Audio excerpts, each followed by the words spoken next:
Hi and welcome back. Now in this chapter we will have an introduction onto application insights. Now this is an application performance management service that's available for web developers. Now you can use this tool to go ahead and monitor your applications. It can help developers detect anomalies in the application. It can also help diagnose issues. It can also help understand how users use your application. So there are many features that are available with application insights. It can also help improve the performance and usability of your application. So how does it work? Well, it works by installing a small instrumentation package within your application. So when you go ahead and implement application insights in your project in, let's say, Visual Studio, it'll go ahead and implement some packages for application insights.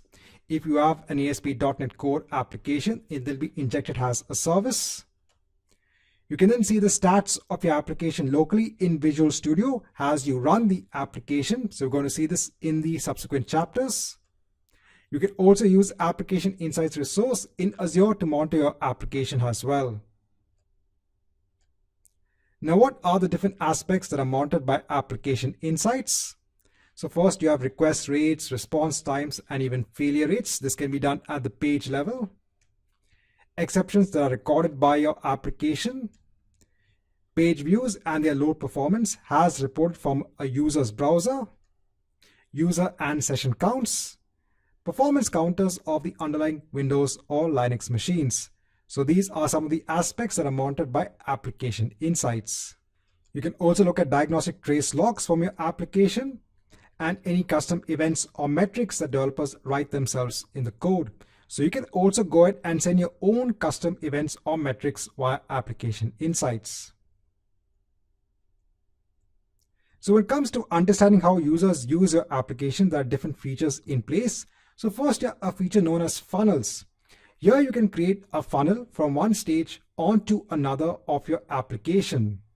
You can then see how users are progressing throughout different stages of the funnel. Then you have user flows. This helps visualize how users navigate between pages in your site. This feature can help answer questions such as, does a user navigate away from a page on your site? What do users click on a page on your site? Where are the places where users churn most on the site? And are there places where users repeat the same action over and over again? So all of these different questions can be answered via the feature of user flows. Then you have impact. This helps decide if a page is having an impact on your application. It can help answer the question as to whether the page load time is impacting how many people convert on a page in the application. You then have retention. This helps you understand how many users return to your application. It also helps understand if users are able to perform certain tasks in your application. Right, so in this chapter, I want to give a quick introduction on to application insights. In subsequent chapters, we'll see how to work with this service itself.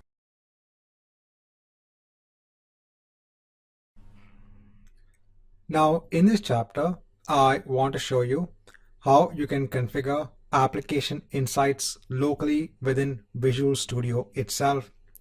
So there's a lot of functionality that is actually available out of the box when it comes to application insights. So over here in Visual Studio 2019, let me go ahead and create a new project. Over here, let me go ahead and search for ASP.NET Core, and let me go ahead and choose the web application that is based on the model view controller template, and let me go on to next. Over here, let me go ahead and give a name, and let me go on to next, and I'll go ahead and hit on create. So we are not going to do much in the application itself. I want to go ahead and just basically show you how you can enable application insights. Now over here, you can actually go on to your project. You can go ahead and right click, and over here you have the option of configuring application insights. You can also go on to the project section, and over here also you can go ahead and click on add application insights telemetry. So let me go ahead and choose that. Please note over here, I'm using Visual Studio 2019, the Community Edition. So this is also available in this edition itself. Now over here, we have two options. We can go ahead and choose just to enable Application Insights, the SDK, locally onto our solution. Or we could also go ahead and monitor our performance of our web application with the use of Application Insights running in Azure. In this chapter, let me go ahead and just choose Application Insights SDK local. Let me go on to next.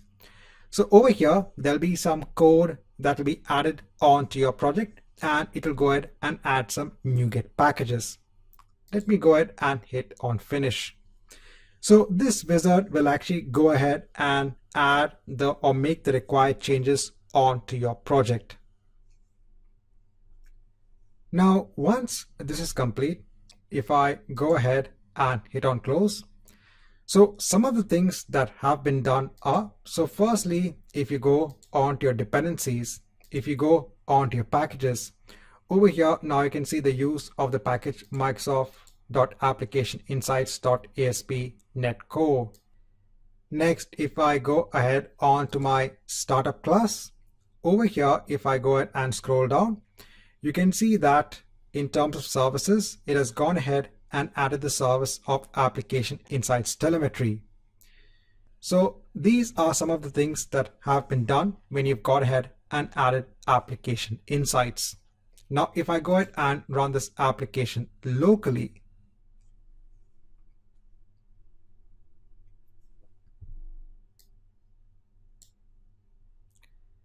so over here, you can go on to the different pages of your application. If I go ahead and minimize this, now over here, if you go on to view, you can actually go on to other windows. And over here, you can go ahead and choose Application Insights Search. Over here now, you will actually get all of the telemetry data. If you go ahead and click on search over here, so here you can see information about the different requests. So all of the request information over here. So now when you're making a request onto your web application, it is going ahead and recording different aspects such as what is the duration of the request, when was the request made, also what was the response. So now all of this telemetry data is being recorded by Application Insights. There is a lot that is actually available with Application Insights, and we'll see this when we actually go ahead and use Application Insights on Azure. When it comes to Visual Studio, one of the aspects that you can actually see is this telemetry data.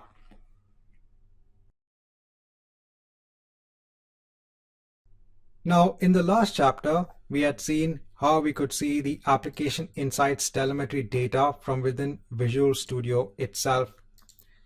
Now, we can go ahead and actually use an Application Insights resource in Azure. So let me go on to Azure in all resources. Let me go ahead and click on Add. And over here, let me go ahead and search in the marketplace for the service of Application Insights.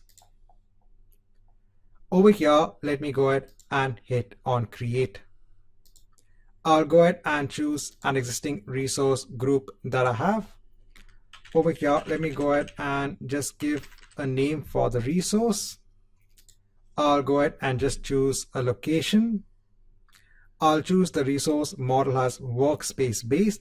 So over here, now all of that telemetry information is going to be stored actually in another resource that is known as a log analytics workspace. The log analytics workspace is a logging solution that is available in Azure. You can go ahead and direct logs from various resources onto a central log analytics workspace. So it'll actually go ahead and create a new log analytics workspace. So I'll leave it as it is. I'll go on tags. I'll go on to review and create. And let me go ahead and hit on create. This will just take around 3 to 5 minutes. Let's come back once we have the application insights resource in place. Now, once the resource deployment is complete, I'll go ahead onto the resource. On the left-hand side, you'll actually see a lot of features that are actually available when it comes to application insights. Now over here in Visual Studio, if I now want to go ahead and configure application insights with the resource we deployed in Azure, the first thing we'll need to do is to go ahead and remove this dependency when it comes to the local application insights SDK. So let me go ahead and hit on remove. So over here, it'll only go ahead and remove this dependency. This is required if we want to go ahead and connect our application onto the application insights resource that we have in Azure. So let me go ahead and hit on remove. And now let me go ahead and add again a dependency. So over here, we have a lot of dependencies in place. Let me go ahead and choose application insights in Azure now. And let me go on to next. Over here, it should go ahead and list down the resources that you have in Azure based on application insights. Again, if you don't see this, make sure to go ahead and log in with your account. I'll go on to next. Now over here, it's going to go ahead and embed the connection string of your application insights resource. This is required for authorization. In order for your Visual Studio project to go ahead and authorize itself to make use of that application insights resource in Azure, it needs this connection string. If you actually go on to your application insights resource, in the overview itself, you will see the connection string. The connection string just contains something known as an instrumentation key. That instrumentation key is actually used for authorization. So I'll go on to next. Over here now you can see that in addition to adding code and NuGet packages, it'll go ahead and also add other settings as well. It's going to go ahead and basically embed that connection string in a local secrets.json file. I'll go ahead and hit on finish. Right, so it's done. Now over here in application insights, let me go on to live metrics. Let me go ahead and just close this. So when it comes to live metrics, you actually get live metrics about your application. So over here now, if I go ahead and just run my project locally,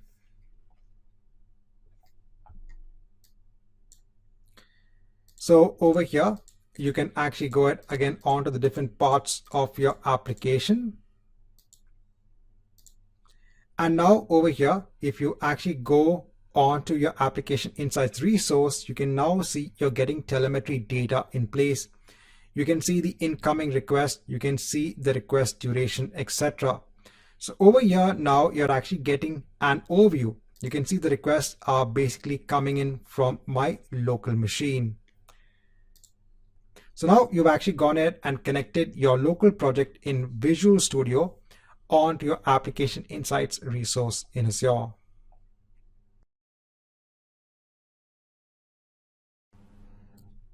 Now, in the last chapter, we had gone ahead and seen how to see live metrics in application insights. That time, our project was running locally in Visual Studio. Now, you could also go ahead and ensure that these metrics are picked up from an Azure web app. So we'll go ahead and create a new Azure web app. I'll ensure that the web app is created in the same location as my application insights resource, that's North Europe. And then we'll go ahead and publish our project from Visual Studio. So in another tab, I'll go on to all resources. I'll go ahead and click on add. I'll go ahead and choose web app. So I'll go ahead and choose my existing resource group. I'll go ahead and give a name for the web app. I'll go ahead and choose the runtime stack as .NET Core 3.1. Over here, I'll go ahead and choose my location as North Europe. it'll go ahead and create an app service plan. I'll leave it as it is. I'll go on to next for deployment. I'll disable it. I'll go on to monitoring. So this time, let me go ahead and choose the application insights resource that I have when it comes to enabling of application insights. I'll go on to next tags. I'll go on to review and create. And let's go ahead and hit on create. Let's wait till this is complete. Now, once the deployment is complete, so I can just go ahead onto the resource. Over here, there is a setting of application insights. Now you can see it is enabled. And then over here, if I go onto .NET Core, over here, you can see the different settings when it comes to application insights. Now, let me go ahead onto Visual Studio and let me go ahead and publish my web app onto, or my project onto that Azure web app. So I'll go ahead and choose Azure. I'll go on to next. I'll choose Azure App Service, go on to next. Over here, I'll go ahead and choose my demo web app and I'll go ahead and hit on finish. Then I'll go ahead and hit on publish.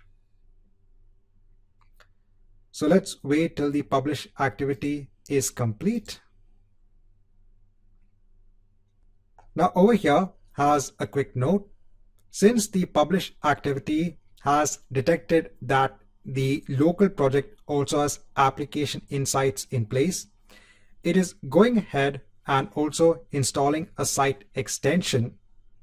And over here, it's going ahead and restarting the web app. So now over here, if I go on to the overview, let me go ahead and take the URL. I'll go on to a new tab. So let me go ahead and exercise the different parts of the application. In application insights, let me go on to the live metrics. So just going on to the different parts of my application. And if I go on to the application insights resource, again, I can see that there are requests that are being tracked over here. So now our application is on Azure Web Apps and is being tracked by application insights. Now at this point in time, I just want to go back on to my Azure Web App, and over here, let me go on to application insights and let me go ahead and just hide this. So over here, if I go on to .NET Core, I can go ahead and change the collection level on to recommended. So now over here, we can go ahead and use profiling traces to see where time is spent in the code. We could also go ahead and get call stacks for our application whenever an exception is thrown. So you can go ahead and turn that off as well. And you can also go ahead and enable dependency tracking to show compile SQL command and local variables in the web request. So you can actually go ahead and get all of this information within application insights. Just ensure to go ahead and then hit on apply. This will also go ahead and restart your Azure web app. Now, just a quick note at this point in time. So what we have done is that on our local project in Visual Studio, we had gone ahead and first applied the application insights SDK. That is still present. So over here, we have our local application insights SDK in Visual Studio, and that was connected onto the application insights resource in Azure. Now in the Microsoft documentation, it mentions that you don't need to go ahead and install the SDK locally for application insights. You can actually go ahead and directly publish your web application onto an Azure web app. And then in the Azure web app, you can actually go ahead and enable application insights. So this sort of a server profiling that happens wherein you don't need to have that application insights SDK in your project. You will go ahead and use the application insights SDK in your project if you want to go ahead and make use of more features, if you want to do some sort of customization when it comes to the telemetry data that is sent onto application insights. But at this point in time, I want to give you a note that I tried this out when it came to .NET 3.1. So I took a fresh project in Visual Studio. I didn't go ahead and apply the Application Insights SDK. I promoted that application onto an Azure web app, and then I was trying to go ahead and connect it onto Application Insights. But over there, when I went to Application Insights, I couldn't see these live metrics data. In actually one of the forums, I saw that currently support is not present when it comes to just server-side application insights for an Azure web app when it comes to .NET Core 3.1. So remember, in our scenario, we have the SDK in our project that has been promoted onto an Azure web app, and over there we can go ahead and track application insights. But I said in the Microsoft documentation, there is also a mention that you don't need to go ahead and have the SDK installed locally. You can just go ahead and enable application insights for your Azure web app and it will still work. But I believe that it needs to be available for that particular .NET framework. So again, just based on my experience, I want to go ahead and give you this piece of information.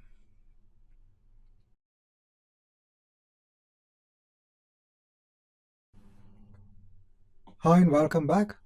Now in this chapter, I want to show you dependency tracking, which is available in Azure Application Insights. So over here, I have an ASP.NET Core application. So similar to the application we have seen earlier on, it goes ahead and looks at the data about courses in an Azure SQL database. Now I've just gone ahead and made a few modifications onto this code, and the same base code is something we'll also see in subsequent chapters when it comes to looking at other services. So firstly, let me go ahead and run this program just to show you the changes that I have made.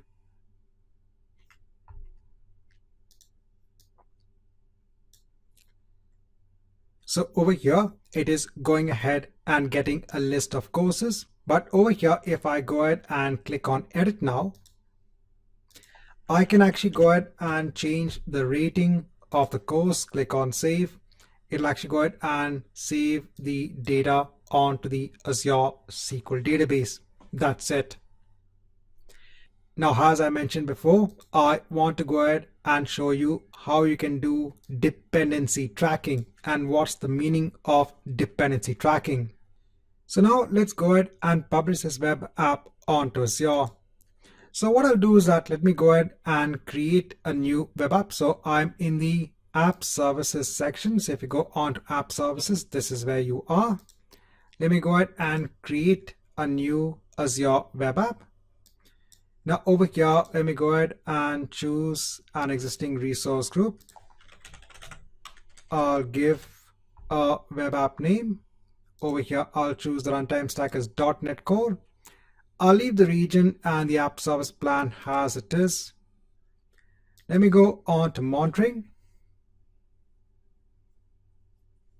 So over here, yes, let it go ahead and create a new application insights resource. If you want, you can go ahead and basically give a name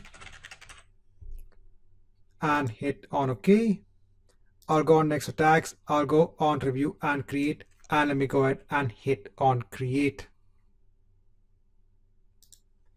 Now for my existing .NET application that I have in Visual Studio, if I go on to connected services,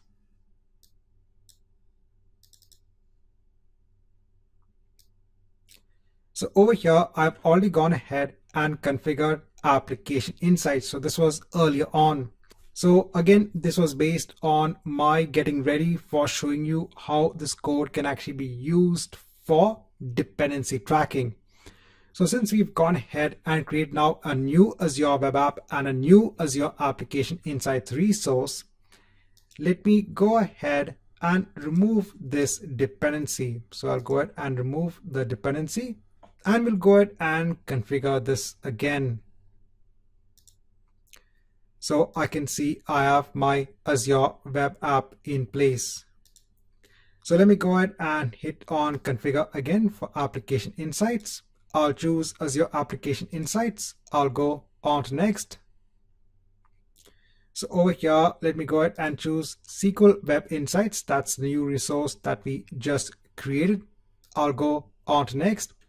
I'll leave the connection string as it is, go on to next, and let me go ahead and hit on finish. Once this is done, let me go ahead and now publish my web app onto Azure. So I'll hit on publish. I'll choose Azure. I'll choose Azure App Service. I'll go on to my new GRP. So I do have a lot of Azure web apps in place. I'll choose my SQL web app and hit on finish. And then let me go ahead and hit on publish. So it'll go ahead and publish our web app. Let's wait till this is complete. Now, once the publish is complete, it might go ahead and start your web app. So that's fine. Let me go ahead and close this.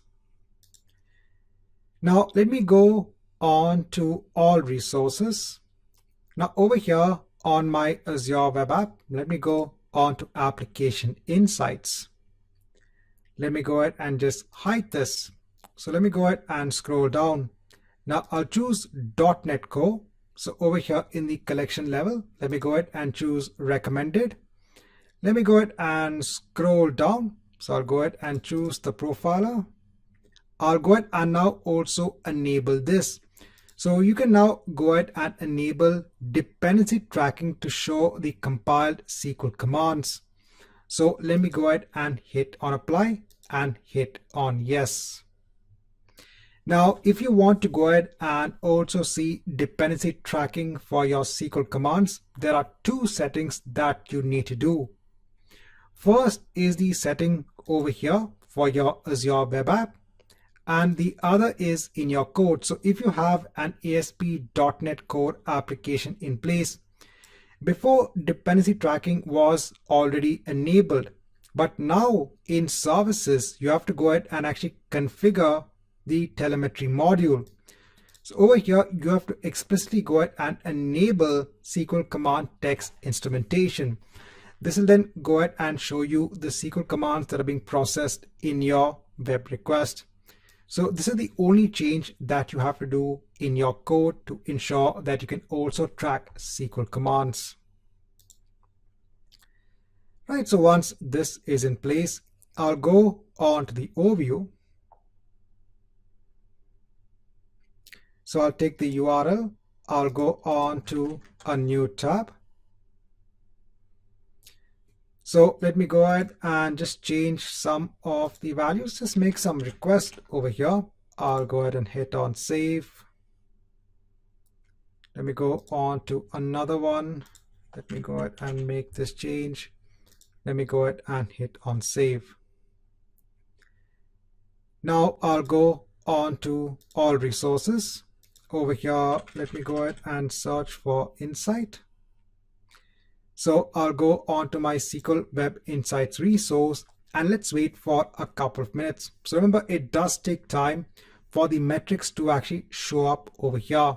So let's wait for some time.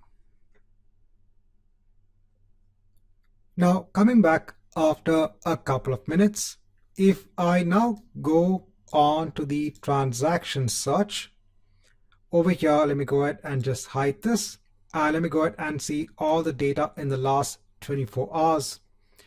So now over here, you can see all of the requests, and also over here, you can see dependency request as well.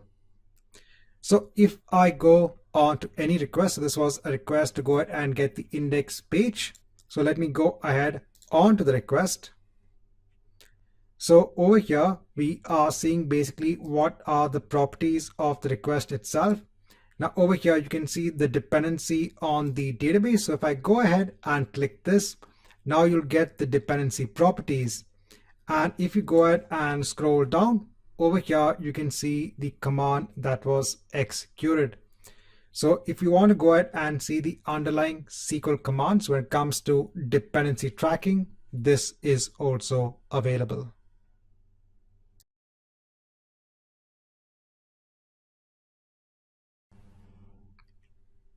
Now, in the next chapter, I want to go ahead and show you how you can track users in Azure Application Insights.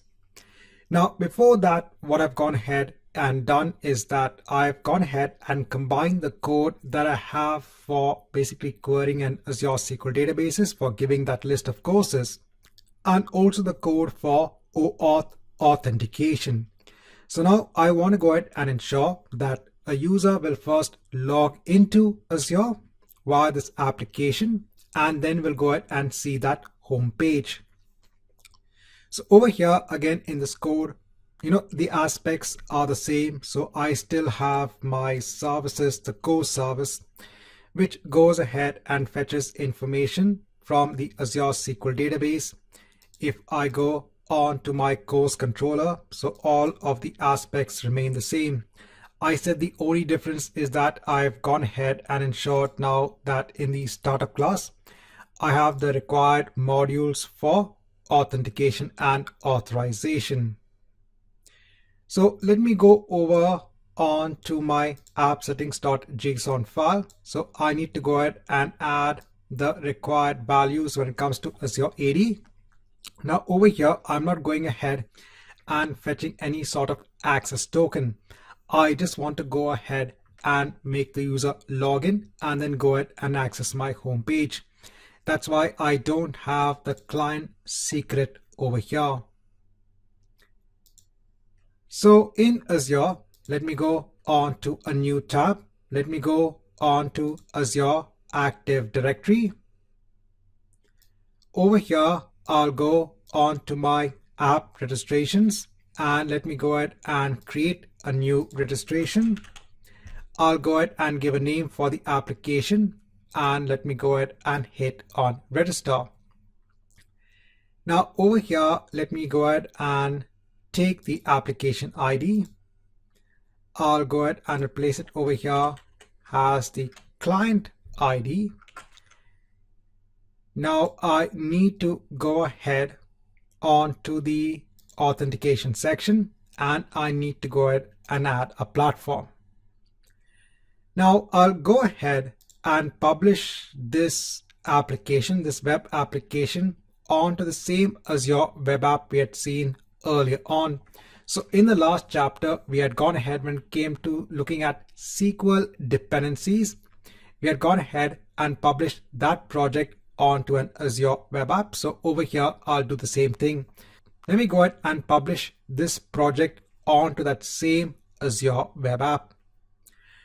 But before that, let me go on to connected services. So again, since I've gone ahead and ensured that I prepped this program early on, so let me go ahead and ensure again I have the proper service dependencies. So over here, let me go ahead and remove this dependency.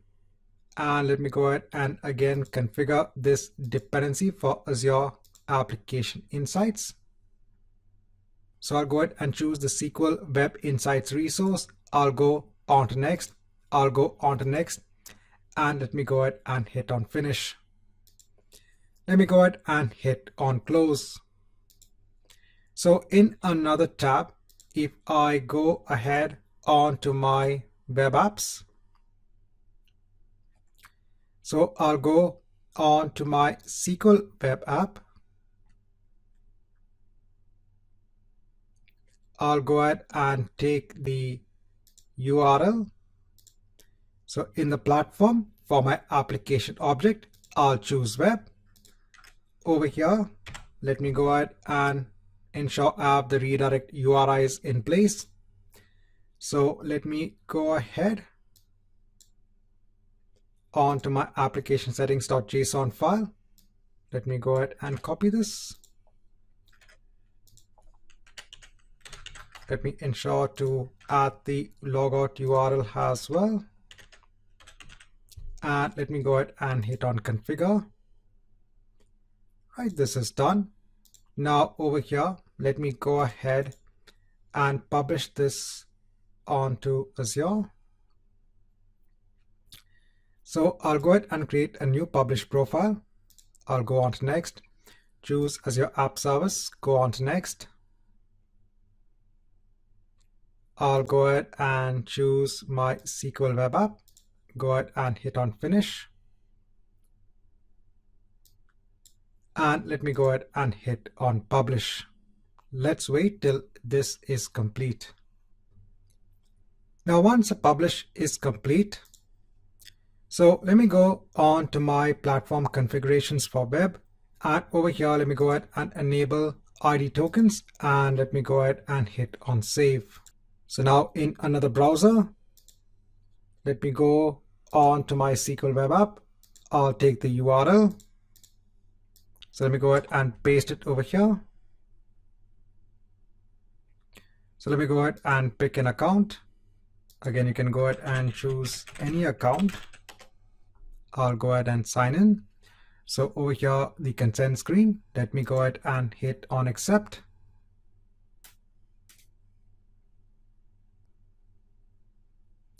And over here, we have our list of courses. And again, I can go ahead and click on edit.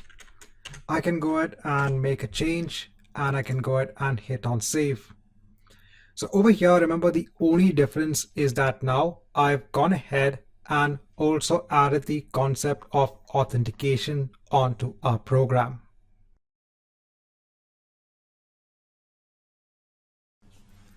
So now in the last chapter, I'd gone ahead and just shown you that I've now combined the aspects of both authentication and getting data from a database. Now let me go ahead and just sign out. And now I want to ensure that we can go ahead and track the users in Azure Application Insights.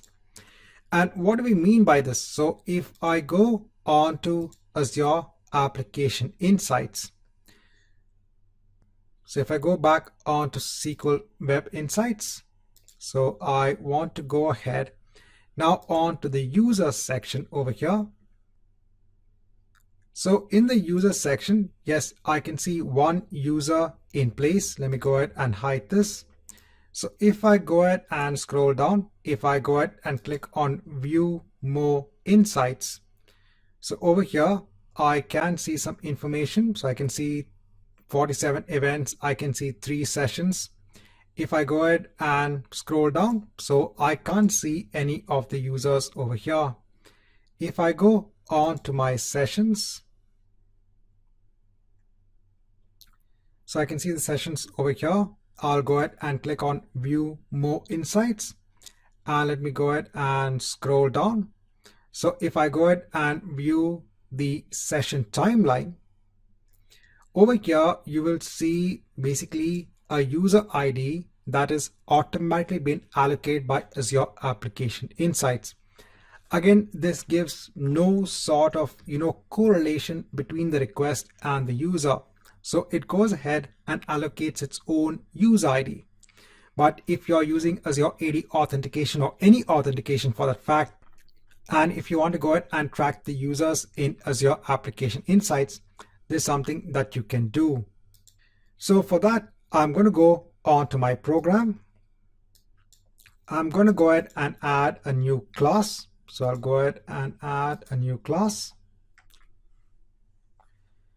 So I'll give the name of the class as app telemetry. So now we have to go ahead and create our own custom class that can go ahead and send this metric, this value onto Azure Application Insights. So by default, the packages which are in place for Azure Application Insights will go ahead and send certain sort of metrics onto Application Insights itself. So we've already seen this. We've seen that details about the request are sent onto Application Insights. But if you want to send more details onto Application Insights, there's something that you can do. You can do this sort of customization. So over here, I need to go ahead and first create a new class. Now this class will inherit from the telemetry initializer base class. So over here, let me go ahead and ensure that I use Microsoft.Application Insights. Now over here, I have to go ahead and implement some methods. So let me go ahead and ensure that I use the correct namespaces. Over here, we can go ahead and use request telemetry and also ensure that the iTelemetry interface is in place. So now over here in the initialization of the telemetry itself, I'm getting actually a handle onto the object over here for telemetry itself. And then I'm saying that in the context of the telemetry object, the data which is sent onto Azure Application Insights, go ahead and set the authenticated user ID property. Now over here, as part of this class, you also get a context onto the request. So this platform context is actually a context onto the request, and you can actually go ahead and get the name of the person that is actually logged into your application. Now we have to also ensure that we have to go on to our startup class. And over here, we have to go ahead and add the services. So over here, we have to go ahead and add the service for our custom telemetry class. So now over here, remember, we are going ahead and adding that additional context of the authenticated user ID as well. So once all of this is in place, let me go ahead and again publish this onto our Azure Web App. So I'll go ahead and hit on publish.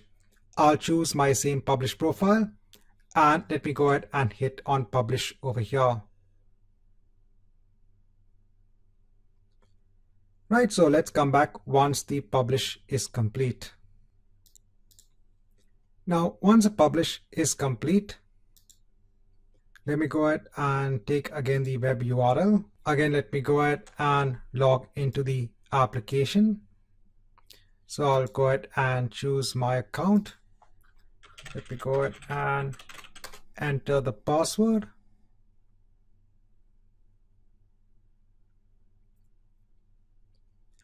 Right, so we have our information in place. Let me go ahead and just quickly change a value, hit on save. Now let me go ahead and sign out. Now what I'll do is that let me go ahead and just wait for a couple of minutes. So I'll just wait for this information, this tracking information to be sent onto Azure Application Insights. Now, after waiting for a couple of minutes, I have gone on to again my Application Insights resource.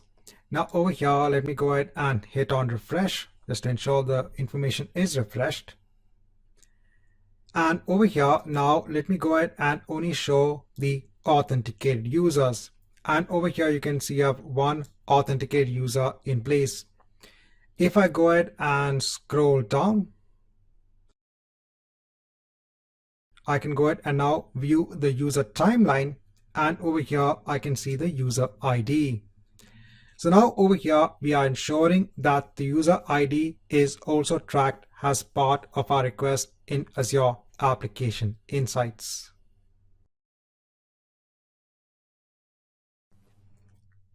Hi and welcome back. Now in this chapter, I want to go ahead and show you how you can track page views in Azure Application Insights. So we've already gone ahead and integrate our application with Azure Application Insights. Now over here, when we go on to transaction search, we can see that all of the information, the metrics which is sent onto Azure Application Insights is coming in as requests and not as page views. So even if you go on to the event types, over here you have different event types in place. So a request, a page view, an exception, etc. So remember, these are all of your requests. Now, where is this of use if you want to go ahead and track page views? So if you go on to other sections such as funnels, user flows, etc., and if you want to go ahead and see the flows between different pages of your application, then you can actually go ahead and track the page views separately.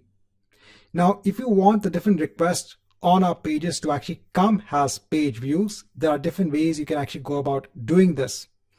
One of the easiest ways is to go ahead and just add script onto your pages with the Application Insights instrumentation key, and it will go ahead and reflect it as a page view. So if we go on to our program, if I go on to views, and if I go on to shared, and if I go on to our layout page, so remember our layout page gets called every time when we go ahead and access every page of our application. So over here, if I go ahead and add JavaScript over here in the script section, I can go ahead and ensure that this page, any request onto a page, is recorded as a page view. Please note that this is already available in the Microsoft documentation. I'm copying it as it is. The only thing that you need to change is the instrumentation key so that it goes ahead and sends the data onto the right Azure Application Insights resource. So over here, if I go on to the overview for my Application Insights resource, over here I can go ahead and copy the instrumentation key. Over here I can go ahead and replace it. Let me go ahead and save everything, and we're done. Now I need to go ahead and publish this onto my Azure web app again. So I'll go ahead and hit on publish, and I'll hit on publish over here. Let's wait till the publish is complete. Now once the publish is done, I'll go on to the URL for my web app. So again, I'll go on to a new browser. I'll go ahead and sign in with my account.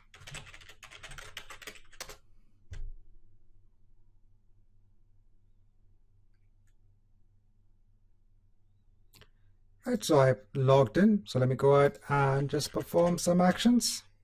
I'll go ahead and hit on save. I'll go ahead and sign out.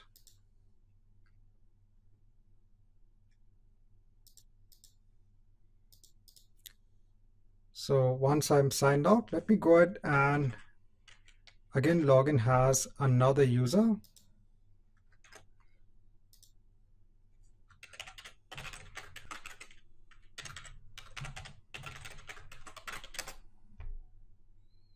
I'll hit on accept. Right, so I've logged in. Let me go ahead and hit on save. And let me go ahead and log out. Right, so again, let me go ahead and come back after some time.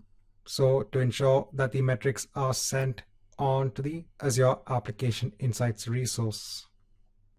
Now, after some time, when I come back, if I now go on to my transaction search, if I go ahead and see all the data in the last 24 hours, now over here, if I go ahead and scroll on top, you can see now that even page views are being recorded. So if you go ahead and scroll a little bit down, so if you look at the page views, you can see that the request onto the home page for the application is now being registered as a page view. So if you want to go ahead and make use of the page view features, this is how you can actually go ahead and accomplish it. Now in this chapter, I just want to go ahead and give a quick note when it comes to application map. So based on the different requests of your application, it goes ahead and draws out a map when it comes to the different components of your entire application system. So over here, you can see that you have your main web app in place. Over here, you can see it is interacting with an Azure SQL database. And over here, you can see when it comes to authentication, it's going ahead and interacting with the authorization endpoint. So over here, if you have different components, different systems in your application, you can go ahead and look at a map over here based on the requests that are being made. So just a quick note when it comes to the application map feature, which is available in Azure Application Insights. Now, Application Insights has a set of features that actually allow you to see how your application is actually behaving when it comes to the usage by the users themselves. So the first feature is Application Insights Funnel. So over here, this allows you to go ahead and see the progression through a series of steps in your web application. So for example, if you want to go ahead and see how users are progressing from the home page of your application onto, let's say, the purchases page, you can actually go ahead and create a funnel and see the data when it comes to the progression of the user through these various steps in your funnel. So let me go ahead onto our application insights resource. So if I go on to the funnel section, so let me go ahead and just hide this. So now over here in the funnels, in the edit section, we have to go ahead and decide what is the top step and what is the second step in your funnel. Then you can go ahead and see the series or the progression of steps between the top and your second step. Now in our application, it's very simple. We didn't have that many pages. We just had the home page. So over here in the top step, I can see in terms of my page views, my home page. And remember, we also had a page wherein we could go ahead and change the rating for a course. So I just have 2 pages over here, or 2 steps. Obviously, in Rail-based applications, you'll have a lot of pages in between your steps. Now, please note that we are getting this option of these page views over here because in the last chapter, we had ensured that our application was recording the page views in Azure Application Insights. Now I can go on to the View tab over here. So over here, you can see that the number of users from the home page to the edit page is complete. That means all of your users are going from the home page onto the edit page. So if you go ahead and scroll down, you can see 100% conversion rate.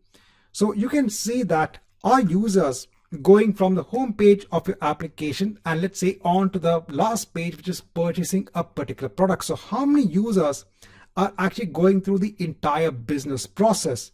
You can go ahead and then decide these steps. What should be the first step of your application and the last step of your application? And how many users are actually progressing across each part of your application? So this is a very useful feature in which you can actually get kind of an overview of how your users are behaving. Are they going through the entire business process of your application? Now, early on, we had looked at retention. Now, if you go on to the impact section, again, you have an impact analysis workbook. So let me go ahead and open this. So now over here, let me go ahead and select an event. So let me go ahead onto a page view. So let me go on to the edit page. So over here, you can go ahead and decide if the impacting event has any impact on the selected event. So is maybe the slowness of the home page impacting users going on to the edit page of your application? So over here, you need to go ahead and scroll down. So it will take some time. So if you go ahead and scroll down, so over here, you can see a value of 1 because all of the users from the home page, they go on to the edit page. Now it can take some time for this graph to be in place. It could take a minute or 2.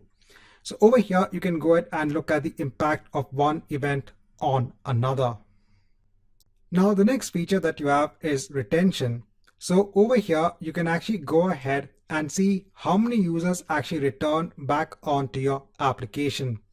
So over here, you can actually go on to the retention analysis workbook that actually gives you a visual representation based on the different events.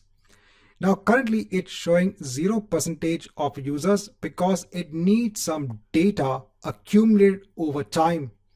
Currently what we have is just 2 users who have gone ahead onto our application. If the same users actually go back onto the application, let's say after a week over here or after 2 weeks, it will be recorded. So this gives you a good overview on whether users are actually coming back onto your application.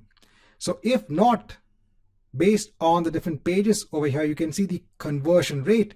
If they're not coming back onto that page, if the conversion rate is low, that means that you need to go ahead and improve that page. You need to go ahead and look at what can be improved to ensure that users actually come back onto your application. So again, this needs some data over time to go ahead and get a better overview on idea when it comes to retention.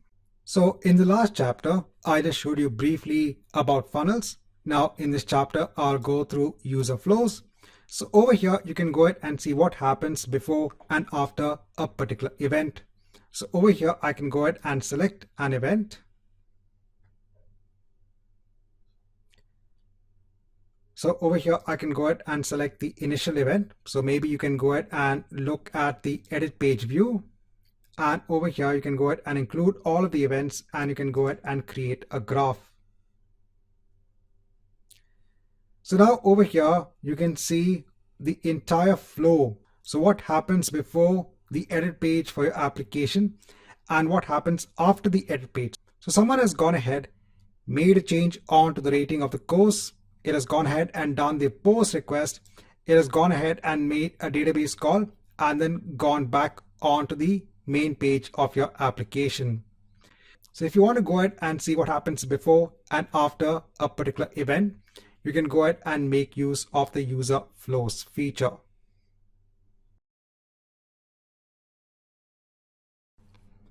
Hi and welcome back.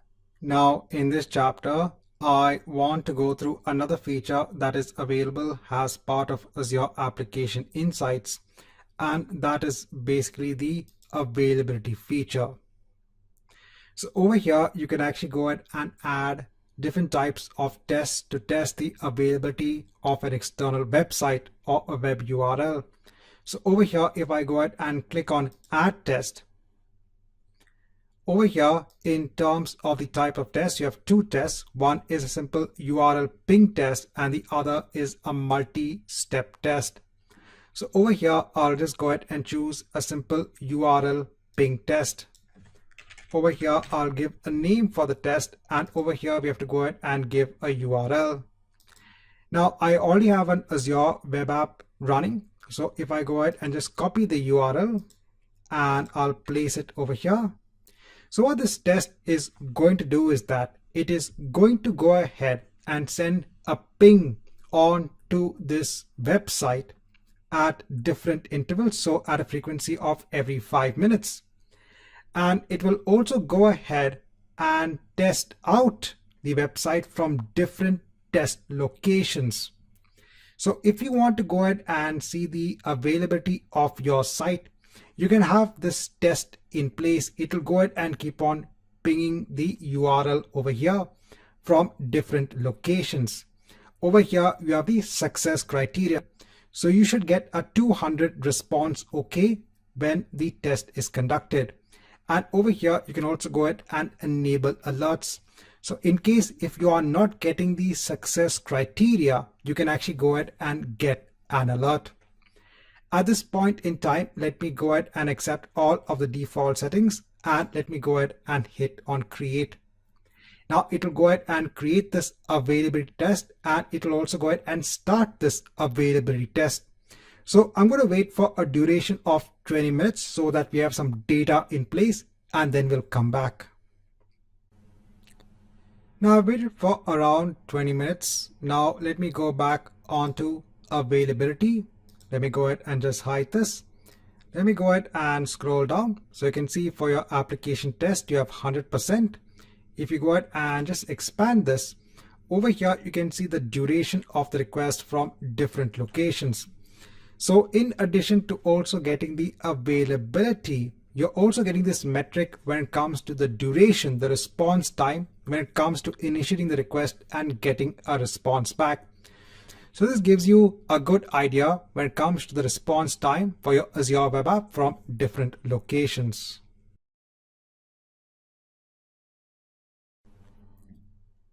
Now, in one of our earlier chapters, we had gone ahead and promoted a web application onto an Azure web app. Over here, this application will go ahead and return a list of services of courses. Over here, you can see the different courses that are in place. Now let's go ahead and basically place this origin behind Azure CDN. So let's go ahead and use the Content Delivery Network service to go ahead and route request onto this Azure web app. So let me go on to all resources in a different tab. And over here, let me go ahead and click on add. Over here, we can go ahead and search for CDN. So I'll go ahead and choose CDN. I'll go ahead and hit on create. I'll go ahead and choose an existing resource group. Over here, let me go ahead and give a name for the profile. Over here, the CDN service is a global service, so you don't need to mention the region. Unlike other services like your Azure VMs or your Azure web apps, where you have to go ahead and specify a region, when it comes to CDN, this works at a global level because this is used to go ahead and distribute content to users across the world. Now in the pricing tier, I'll go ahead and choose Standard Verizon. Over here, you can go ahead and click on View Full Pricing Details to go ahead and see what are the different features when it comes to each pricing tier or each tier over here. Let me go on to tags. Let me go on to review and create. And let's go ahead and hit on create. Now this might take around 3 to 5 minutes. Let's come back once we have the CDN profile in place. Now once the deployment of the CDN profile is complete, I'll go ahead on to the resource. Now over here, the first thing we need to do is to go ahead and add an endpoint. So this endpoint will actually point onto our Azure web app. So let me go ahead and add a new endpoint. Over here, let me go ahead and just give a name for the endpoint. Now we can go ahead and choose the origin type. Now, if you had, let's say, a web application running on an Azure virtual machine, you can go ahead and choose a custom origin. But since our web application is running on an Azure web app, let me go ahead and choose that. Over here, then we'll be able to see our Azure web app. So let me go ahead and choose that. I'll leave all the other settings as they are. I'll go ahead and click on add. Now, before we can actually go ahead and browse onto this endpoint, we need to wait for at least 20 minutes to half an hour. So it takes time to ensure that the CDN service can start delivering content from this origin to users across the world. So I'm going to come back after a duration of around 30 minutes. Now I waited for a span of around half an hour. Now let me go on to the endpoint. Over here, let me go ahead and take the endpoint host name. Let me go on to new tab. Let me go ahead and hit on enter. And over here, we can see the home page. Now let's do a comparison. So firstly, let me go on to my Azure web app. Let me go on to the Postman tool.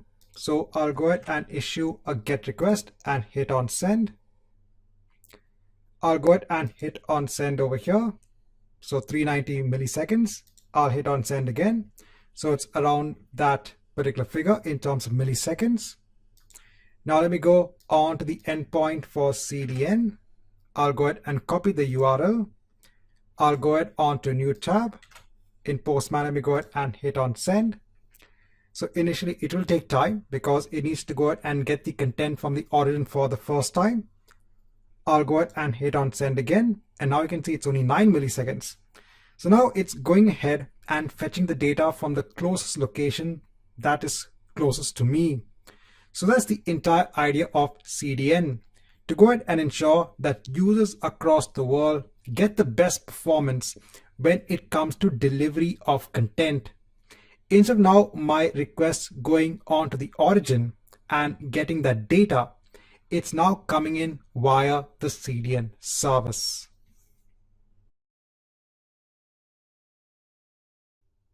Hi and welcome back. Now in this chapter, let's talk about caching when it comes to Azure CDN. So since there is an objective in the exam when it comes to caching for Azure CDN, it's best to go through what is this caching mechanism. So currently I'm assuming that I have my current scenario or our current setup in place. So remember, we have an Azure web app that's behaving as our origin. We have our Azure CDN profile. It's using this as the pricing tier. And then we have our users going via a CDN endpoint onto the Azure web app. Now, there are 3 settings which are in place when it comes to caching. So first is bypassing the cache altogether. Then is the override setting. And next is the set if missing. Now, what is the difference between all of these cache settings? Now, for that, I just want to explain one more concept. So this is a reference from the cache response directives.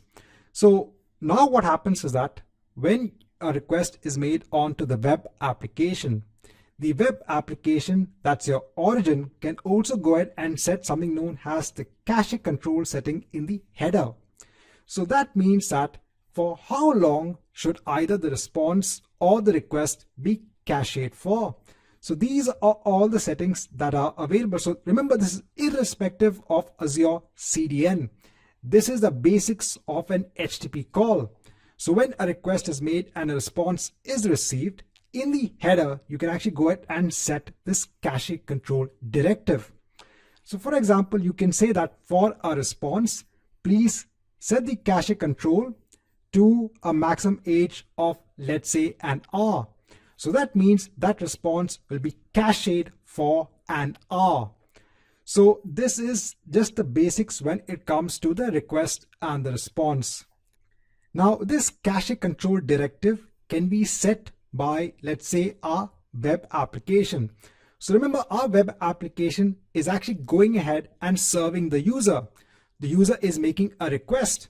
The request is coming this time through the Azure CDN endpoint. But then our web application could be giving the response in such a way that it could go ahead and set the header of the response and give a cache control directive. Keeping this in mind, we can then understand the different cache settings. So the first setting is that do not cache even if the cache control setting exists. So even if our application is setting a maximum age for the cache for, let's say, our response, at the Azure CDN level, if you go ahead and put the setting as bypass cache, that means this setting will not be implemented. It will not be considered. And then next we have the override option, which is setting the cache time. So in Azure CDN, you can go ahead and set the cache time. So let's say that the cache control puts a cache max age of 1 day. In CDN, you could mention it has, let's say, only 6 hours. So you can go and override whatever is the setting that's put in cache control. And then finally, set if missing. So if the cache control setting is available in the response by the web application, then go ahead and respect that setting. If not, then go ahead and set the cache time for Azure CDN. Now, when you want to go ahead and look at the caching rules, so for your endpoint, you can actually go on to caching rules over here. Let me go ahead and hide this. So now over here, the default caching behavior is to go ahead and set a cache if it's missing. Over here, the default cache expiration duration is 7 days. So now when we go ahead and send a request for a web page, in our example, that's what we did. We went ahead onto our endpoint and we got this home page. So now this page is going to be cached for 7 days. And when we make a request now onto this page, that response is going to come from that Azure CDN cache. So that's what makes the response much more faster. But what's the issue that can happen in caching? So over here, if I go ahead and make a change onto a course, I'll go ahead and hit on edit. Over here, let me go ahead and make it as 4.5 and hit on save. So now over here, I am still getting the rating of 4.7. So if I go ahead and refresh the page, I'm still getting 4.7. If I go on to my Azure web app and if I go ahead and refresh this page, over here, I'm getting 4.5. So now the problem with caching is that if you have dynamically changing data, then this can be an issue because then now your CDN is requesting for stale data. It's old data. It's not the modified data. So normally when it comes to static websites, it's good to have caching in place. You can also have caching for dynamic websites in place, but then you should have a very good idea on how you should set the cache. That's why you have the different settings that are actually available over here in the CDN endpoint on how do you basically set the cache. So over here, if I go ahead in the caching behavior, so because it's not set, the default caching behavior is to go ahead and set if it's missing. Now over here, if I go ahead and say that, let's bypass the cache. I don't want caching to be in place when it comes to CDN. Over here, let me go ahead and leave the settings as they are, and let me go ahead and hit on save. Now once you hit on save, when it comes to updating the endpoint, again it will take some time. So again, I'm going to come back after a duration of half an hour and see if it actually makes a change. Now I've come back after a duration of 30 minutes. Now let me go ahead and refresh the endpoint. So now you can see the rating has changed onto 4.5. And now if I go ahead and click on edit, over here, let me go ahead and make a change onto the rating and click on save. And now over here, you can see the rating is being reflected properly. And that's because the cache setting is not in place. We have gone ahead and disabled the cache. So in this chapter, kind of want to go through that cache setting, which is available for your Azure CDN endpoint.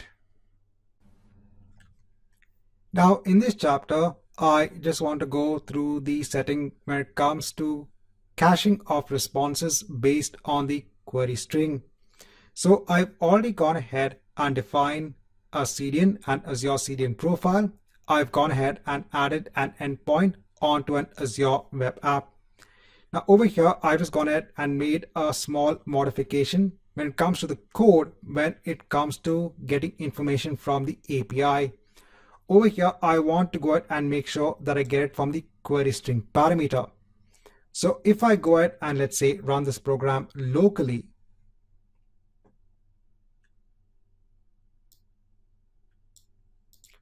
so over here, obviously I won't get the response. So if I go on to API course, and now over here, if I go ahead and add the query string parameter and enter a value for the course, then I'm getting the value of the course over here. So the same thing I've implemented over here as well. So I have an Azure website in place. If I go ahead and open this up in a new tab, over here also, if I go on to API course and then the query string parameter, so again, I'm getting the value. So this is actually coming from a JSON file in an Azure storage account. So if I go on to my services, if I go on to core service in my project, if I go ahead on top, so I want to go ahead and look at the account name. So this is basically the account name. So let me go on to another tab. I'll go on to my Azure storage accounts. I'll go on to that storage account. Let me go ahead on to containers. I'll go on to the data container. I'll go on to the courses.json file. I'll go on to edit. So over here, the rating for the first course is 4.8. So now remember over here, this response is based on a query string parameter. Now for my Azure CDN endpoint, if I actually go on to the caching rules, let me go ahead and hide this. So now over here, I've said that please go ahead and override the default caching behavior. And I'm saying, please go ahead and cache the response for every unique URL when it comes to the query string. So over here, if I now go ahead on to the overview, let me go ahead and replace it now via the CDN endpoint host name. So over here, let me go ahead and just replace this with now the CDN endpoint host name. So it's going ahead and fetching the request. Remember, this request is coming now from the Azure web app initially. If you go ahead and refresh the page, it will be in an instant. You're getting the value of 4.8. So now over here, it is going to go ahead and cache the response for when the ID is equal to C0001, when the ID is equal to, let's say, C0002, it will go ahead and cache that has a separate response. So now it will go ahead and cache separate responses for each different query string parameter. So that is the difference what we have done over there. So if I now go ahead onto my courses.json file, and let me go ahead and edit the rating onto 4.9, and let me go ahead and hit on save. Right, so once it's saved, let me go back onto my endpoint, and I'm still getting 4.8 no matter how many times I go ahead and refresh the page. Whereas if I go ahead and take my Azure web app and I replace it over here, so you can see I'm getting the value of 4.9. So again, because of that caching effect, your system is now getting the response from the cache itself. So again, this is something that you need to be wary of. So if you have a lot of dynamic content, you have to be careful about the setting when it comes to the cache itself. Over here, I just want to go ahead and show you how you can basically cache each response based on every unique query string parameter. Now in this chapter, I want to go through the process of creating an instance or resource based on the service of Azure Cache for Redis. So over here in all resources, let me go ahead and click on add. So over here, let me go ahead and search for Azure Cache. So Azure Cache for Redis, I'll go ahead and hit on create. Over here, I'll go ahead and choose an existing resource group. Over here, I need to go ahead and give a unique name.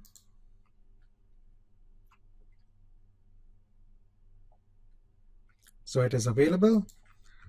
Over here, let me go ahead and choose a location. Now there are different, pricing tiers available for Azure Cache for Redis. If you actually go on to the view full pricing details, over here, you will see all of the different tiers that are available, what are the different features, and it's actually going ahead and loading the pricing as well. So you can see the estimated cost per month. So I want to go ahead, I don't want the premium features. I want to go ahead and just choose the basic. So over here, in terms of the basic, you just spend about 16 USD per month. So this is the lowest cost option. Over here, you only get 250 MB when it comes to the cache, and this should be enough for our demo. This basically works on a shared infrastructure and you get no SLA. Let me go ahead and hit on select. I'll go on to next for networking. So over here, I'll go ahead and enable the public endpoint. I'll go on to next for advanced. Now, since we do have version 6 support for Redis, let me go ahead and choose that. I'll go on to next for tags. I'll go on to review and create. And let me go ahead and hit on create. Now, the creation of the resource based on Azure Cache for Redis does take time. It could take around 15 to 20 minutes. So let's come back once we have this in place. Now, once the deployment is complete, you can go ahead onto the resource. Over here, you can actually go onto the console. Now, once you're connected, over here, if you want to go ahead and just define a simple key of, let's say, count. So the name of the key is count. And if you want to go ahead and just set a value for count, you can go ahead and set it accordingly.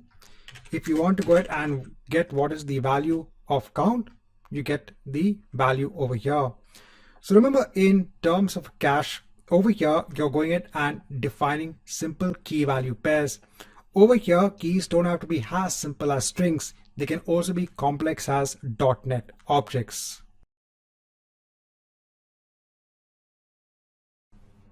Now, in the last chapter, we had gone ahead and seen how to create a resource based on Azure Cache for Redis. Now, the next step is to go ahead and look at .NET applications that can go ahead and work with our cache. So let's start simple first. Let's go ahead and create a new console-based application just to see how to work with the cache. So over here, I'll go ahead and choose console application. I'll go on to next. Over here, let me go ahead and just give a name for the project. Hit on next, and let me go ahead and hit on create. Now, the first thing we need to do is to go ahead and add the required NuGet packages. So I have to go on to NuGet Package Manager, manage NuGet packages for the solution.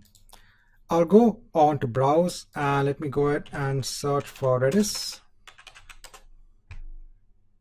So I'm going to go ahead and choose stack exchange.redis. So I'll go ahead and choose that. Let me go ahead and hit on install. Now, once this is done, I'll go on to my main program class. Now, there is already Microsoft documentation in place, which shows you how to establish a connection onto your Azure cache for Redis. So over here, I'm just going ahead and placing that code. So there is a connection multiplexer class that actually goes ahead and handles the entire connection process. Over here, I'll go ahead and use the namespace. So over here, we need a method to go ahead and create the connection. So if I go ahead and scroll down, just adding another method. So this is to go ahead and create the connection. So I said everything is available in the Microsoft documentation. The only thing is we need to go ahead and get the connection string. So over here, if I go back onto my cache, over here, I can go ahead and show the access keys. Over here, let me go ahead and take the primary connection string. And then I'll go ahead and replace it over here. Now let's go on to our main program. So now if you want to get a handle onto the Azure Cache for Redis instance, we need to go ahead and use now our connection property over here. So connection.getDatabase, and this returns an object of the interface iDatabase. So let me go ahead and have that in place. So iDatabase CacheDB. Now once we have this in place, we can go ahead and now start storing basically our keys and value. So if you want to go ahead and set a very simple string, I can go ahead and choose string set, and over here. So over here, I'm giving the key name of course name, and I'm giving this as the value. Now, if you want to go ahead and fetch now a key and a value from the cache, you can go ahead and now use a string get. And over here, you can go ahead and give the name of the key. So that's course name. You can go ahead and write it onto a string. And then I can go ahead and write it onto the console. Right, so let me go ahead and run this. Right, so I'm getting the value in place.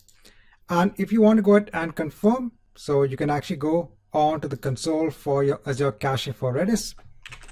Over here, you can say get course name, and you're getting the value accordingly.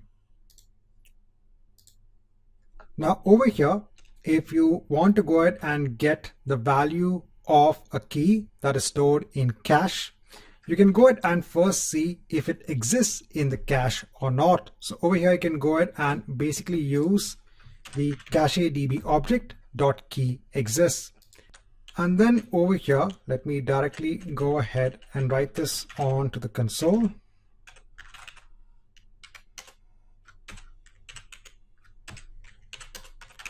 Else, let me go ahead and just write the key does not exist.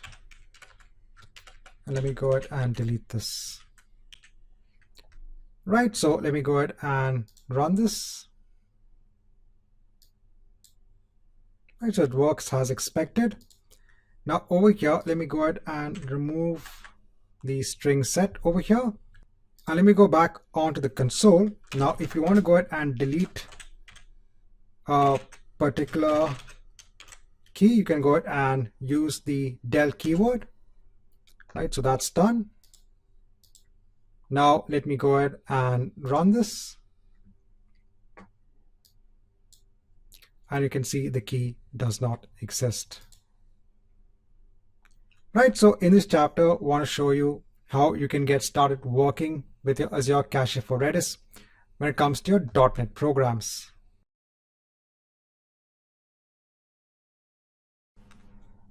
Now, in this chapter, I want to show you how you can store objects of a .NET class has values for your keys in Azure Cache for Redis. So firstly, let me go ahead and remove all of this code. Let me go ahead and add a new class. So I'll go on to my project. Let me go ahead and add a class. So I'll just give a name of order. And over here, let me go ahead and add some properties for the class. So simple properties of order ID, the quantity, and the price. Now I'll go back on to my main program. So the first thing I'll do is to go ahead and create an object of my class. So over here, the order ID first, then the quantity, and then the unit price.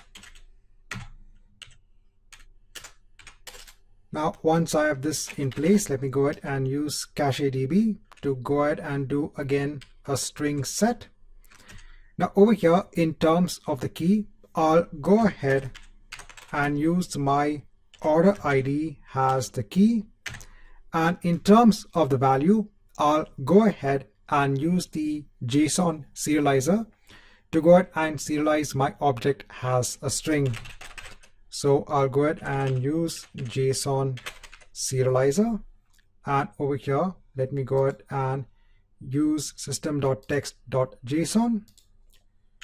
Over here, let me go ahead and choose the serialize method, which goes ahead and converts the specified type into a JSON string.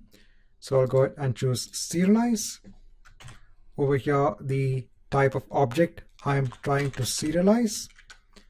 And over here, what is the object itself? So the order.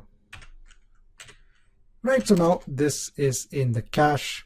Now, if you want to go ahead and get the object back, so firstly, let me go ahead and create now a new order based on my same order class.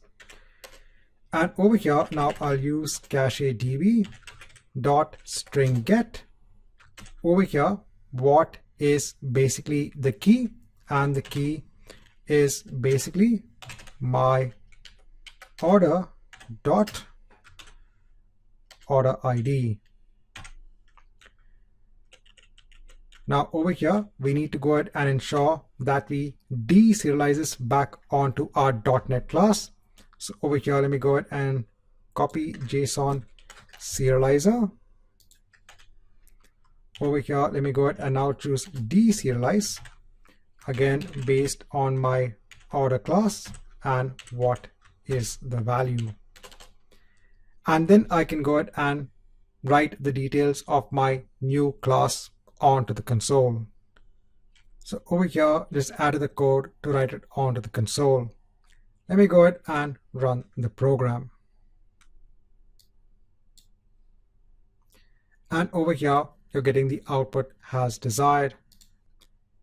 Now in Azure Cache for Redis, if you go on to the console, and over here, if we go ahead and get basically the key value based on the key of O1. So over here, you're getting that entire JSON string.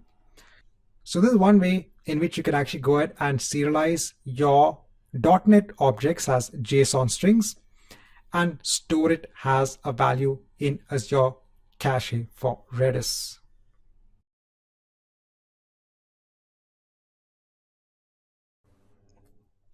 Hi and welcome back. Now in this chapter, I want to go ahead and show an example on how you can incorporate the use of Azure Cache for Redis in an ASP.NET Core web-based application.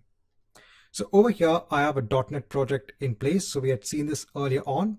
So I am using this project to go ahead and get a list of courses, see the details about the courses, and edit the courses as well. This has also gone ahead and been promoted onto an Azure web app. So just to give an example, this is the site that we have. Over here, we can go ahead and see the details of the courses. We could also go ahead and edit the rating of a course as well. So now what I want to do is, when it comes to Azure Cache for Redis, instead of getting the entire course information from the Azure SQL database, I want to get this information from the cache itself. So I'll go ahead and show you how we can implement this. So over here, the main thing we'll be changing is our course service. So this is a service that actually goes ahead and interacts with our database. So the first thing I'll do is, for all of the code that's required for the implementation of Azure Cache for Redis, let me go ahead and ensure that I place that code over here. Let me go on to tools. I'll go on to NuGet Package Manager. I'll manage NuGet packages for the solution. Let me ensure that I go ahead and install the Redis package.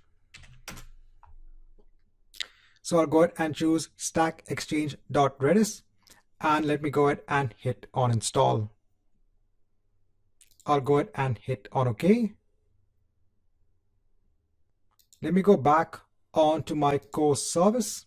Over here, let me go ahead and ensure that I include the namespace now. Over here, let me go ahead and ensure that I have the connection string in place. So if I go on to my Azure Cache for Redis, let me go on to access keys. Let me go ahead and take the primary connection string. I'll go on to my program and replace it over here. Right, so I have the code in place when it comes to getting a connection onto our instance or resource based on Azure Cache for Redis. Now, when it comes to getting the courses over here, here is where I'm going to go ahead and add the logic. So the logic I'm going to add over here is, so for the first time, when the web application is getting the underlying data, then go ahead and get it from the database. At the same time, go ahead and then store that list of courses in the Azure Cache for Redis. So the next time when the page is loaded, it will now go ahead and load that same course information from the cache instead of actually going ahead and making a round trip onto the Azure SQL database server. So that's what I want to go ahead and implement over here. So over here, let me go ahead and add some code. So I'm first of all getting the Azure Cache for Redis database. Now I'm seeing that if a key exists with the name of course, then go ahead and use the JSON serializer. So let me go ahead and use system.text.json. I want to go ahead and then get the list of courses from the cache itself. But if this data does not exist, then let's go ahead and execute these set of statements wherein we are going ahead and fetching the data from the underlying database. Now, once you've gone ahead and actually got the information from the underlying database, then let's go ahead and set the value of a key with the name of course, and let's go ahead and serialize the entire .NET object, which has all of our courses, has a string in this particular key value pair.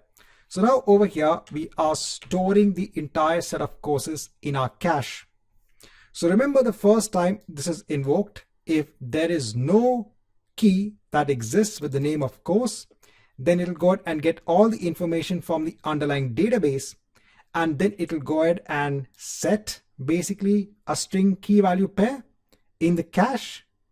If it does exist, then it'll just go ahead and simply get the value from the cache and return it onto our controller. Our controller will then go ahead and take that list of courses and then return it onto our view. As simple as that. So let me go ahead and publish this onto my Azure web app. So I'll go ahead and hit on publish. Now over here, I already have the publish profile in place to go ahead and publish our application onto the Azure web app. So let me go ahead and hit on publish. Now once the publish is done,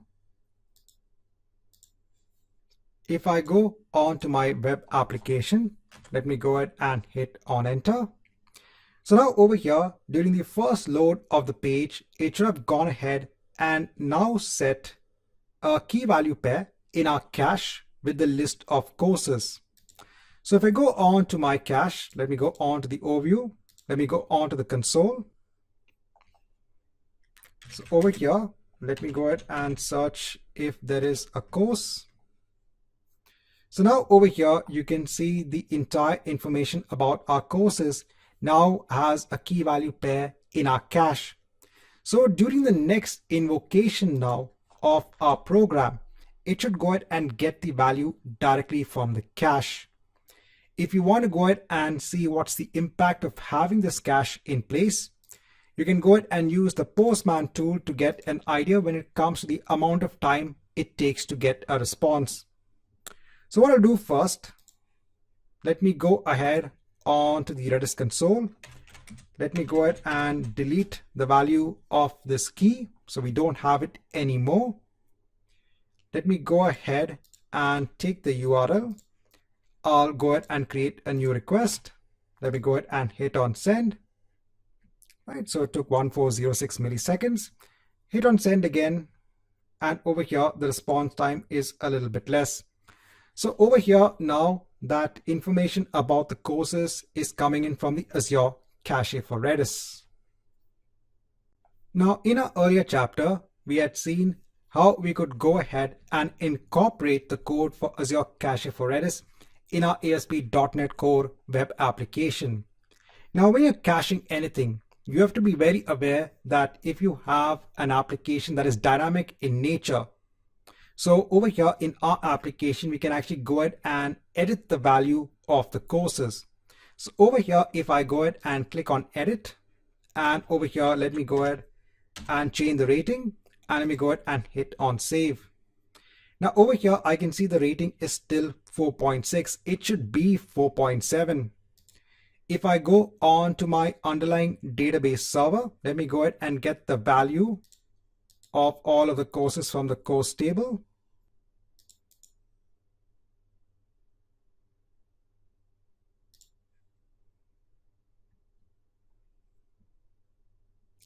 So over here, you can see the rating is 4.7. So for this, you should now ensure that you incorporate the right code in your application to go ahead and invalidate your cache whenever you're making a change.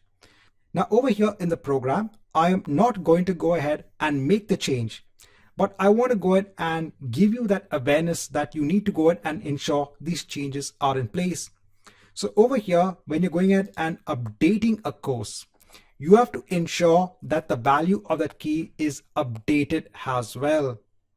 So ensure that whenever you're making changes onto the underlying data store, that's your Azure SQL database, also ensure to make changes onto the cache as well.